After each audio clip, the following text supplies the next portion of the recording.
Sahil, it sounds like the bill is not dead on arrival because there are areas where they can negotiate. My question to you is everything up for negotiation? Are there any sacred cows here?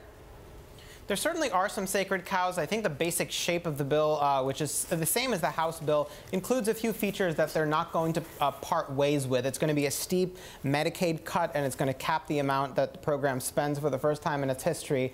They're planning to do that after 2025. It's going to be a pretty significant tax cut, mostly on high-income households, and it's going to ratchet back on the Obamacare subsidies. Those things are going to remain in there. Now, the specific tweaks as to how quickly Medicaid is phased out or what these subsidies are on the high end or the low end, whether they're going to be special carve-outs for states like Alaska that have a unique system and that have unusually high healthcare costs, that is what's up for negotiation. Whether there's going to be potentially funds for states that are suffering from an opioid epidemic, like Ohio or like West Virginia, and the Republican senators there are insistent on some extra money for that. So those are the kinds of things that Senator McConnell is going to be listening to and trying to see if he can find a way around.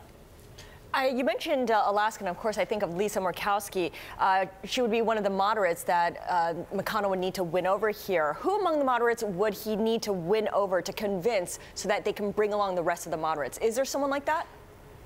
Murkowski is certainly an important figure. Susan Collins is another one, Republican from Maine, who tends to vote as one of the most moderate members of her caucus. You have Rob Portman in Ohio, Shelley Moore Capito in West Virginia, people from Medicaid expansion states. I don't know that there's a silver bullet, Scarlett. I don't know that there's one person who will magically be able to bring all these others along, because this is an extremely complicated bill. It affects different states in different ways, and it's just one of the most consequential votes that these Republicans are going to cast that will come back to haunt a lot of them in the future.